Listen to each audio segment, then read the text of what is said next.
Pada bulan suci Ramadan 1444 Hijriah, Pemkot Prabu Mulih mengeluarkan surat edaran khusus kepada seluruh tempat hiburan untuk tidak beroperasi alias tutup.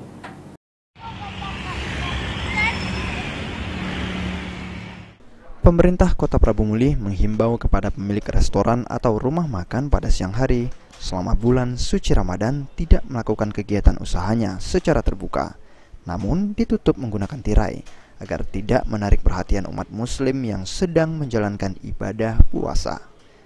Selain warung makan, Wali Kota Prabu Mulih dalam surat edaran yang dirilis 20 Maret lalu meminta tempat hiburan seperti kafe, karaoke, PPUT, dan sejenisnya untuk tidak beroperasi dari H-3 sebelum dan sesudah H+3 bulan suci Ramadan.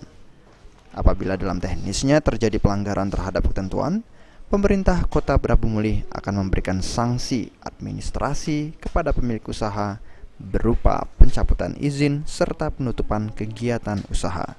Ya, bagi pemilik warung restoran ya pasanglah tirai, jangan menggoda. Tapi aku berpesan juga kepada yang berpuasa, makin besar godaan makin besar loh pahalanya.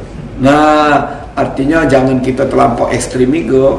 Kalau makin besar makin besar godaan, makin besarlah pahala yang kita terima. Artinya jangan kita tergoda hal-hal kaget. Ngomong makan dibuka dikit kita ribut gini. Nah, jadi saling pengertian itu yang paling utama.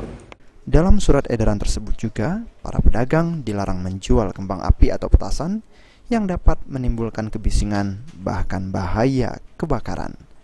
Beni Firdaus, PAL TV.